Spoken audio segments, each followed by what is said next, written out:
وقتل انقلبتم على أعقابكم صدق الله العظيم وصدق رسوله النبي الكريم ونحن على ذلك لمن الشاهدين والشاكرين الحمد لله رب العالمين۔ معزز ساتھی، اور اللہ رب العزت کے فضل و کرم سے آپ جس جگہ پہ موجود ہیں، اس جگہ کا نام ہے مقام احد۔ اس جگہ کا نام ہے مقام احد۔ اس جگہ پہ اسلام کی سب سے بڑی دوسری جنگ ہوئی تھی، جس کو غزوہ احد کہا جاتا ہے۔ سمجھ آئیے، یہ غزوہ احد سن 2 ہجری میں ہوا تھا۔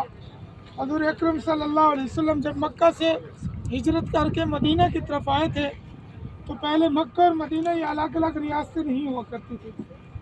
جب حضور صلی اللہ علیہ وسلم ہجرت کر کے مکہ آئے تو یہاں پہ یہ دونوں کی الگ الگ ریاستیں اختیار ہوگی، مکہ کی اور مدینہ کی۔ تو پہلی ہجری میں غزوہ بدر ہو گیا۔ غزوہ بدر جو ہوا تھا اس میں صحابہ کرام جنگ کی تیاری میں نہیں تھے، اور کفار کو بھی پتہ نہ تھا کہ جنگ ہوگی، لیکن وہ جنگ ایسے ہوئی کہ کفار کا قافلہ جا رہا تھا، اس کو روکنے کے لیے حضور صلی اللہ علیہ وسلم اور اس کی حضور صلی اللہ علیہ وسلم کی جماعت یعنی صحابہ کرام گئے تھے راستہ روکنے کے لیے۔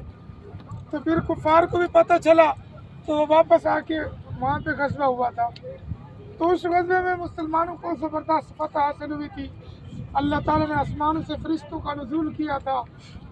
مسلمانوں کی تعداد 313 تھی اور کفار کی تعداد کم و بیش 1000 سے اوپر تھی۔ تو اس غزوے میں مسلمانوں کو زبردست فتح حاصل ہوئی۔ کفار کے جتنا بھی بڑے بڑے سردار تھے سب کے سب وہاں پہ مارے گئے تھے۔ یہ ابو جہل بھی ادھر مارے گی، یا عتبہ، عتیبہ، شیبہ، یہ سب کے سب غزوہ بدر میں مارے گئے تھے۔ اب ان کو بدلہ لینے کے لیے کفار نے اس جنگ کا انتخاب کیا تھا، غزوہ احد کا۔ جب غزوہ احد کا وقت آیا اس ٹائم صحابہ کرام کی جو تعداد تھی وہ 1000 تھی۔ غزوہ بدر میں 313، غزوہ احد میں 1000 تعداد تھی صحابہ کرام کی، اور کفار کی جو تعداد تھی وہ 3000 ہو گئی تھی، اور غزوہ بدر میں کفار کی تعداد 1000 تھی۔ تو کفار نے بدلہ لینے کے لیے اس جنگ کا انتخاب کیا۔ کفار بڑے ساز و سامان کے ساتھ اور تیاری کے ساتھ آئے تھے جنگ لڑنے کے لیے۔ تو جب اس مقام پر پہنچے تھے تو یہ میدان جنگ جو تھا یہ 2 پہاڑوں کے سنٹر میں آ گیا۔ آپ دیکھ رہے ہیں، ایک یہ پہاڑ ہے، ایک وہ پہاڑ ہے۔ وہ جو بڑا پہاڑ ہے اس پہاڑ کا نام ہے جبل احد۔ حضور اکرم صلی اللہ علیہ وسلم نے فرمایا کہ جبل احد ہم سے محبت کرتے ہیں اور ہم جبل احد سے محبت کرتے ہیں۔ اور یہ جو پہاڑ ہے اس پہاڑ کا نام ہے جبل رمات۔ سمجھ آ رہی ہے؟ یہ جو پہاڑ ہے اس پہاڑ کا نام ہے جبل رمات۔ عربی زبان میں رمات تیر انداز کو کہتے ہیں۔ تو یہ 2 پہاڑوں کے سنٹر میں میدان جنگ تھا۔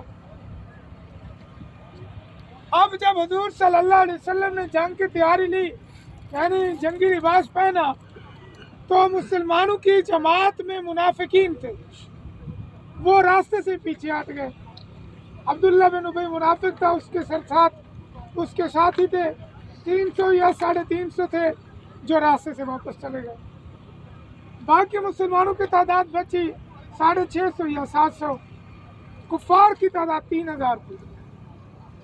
اب حضور صلی اللہ علیہ وسلم نے صحابہ کرام سے مشورہ کیا کہ اب کیا کیا جائے کہ جنگ کو فتح کیا جائے۔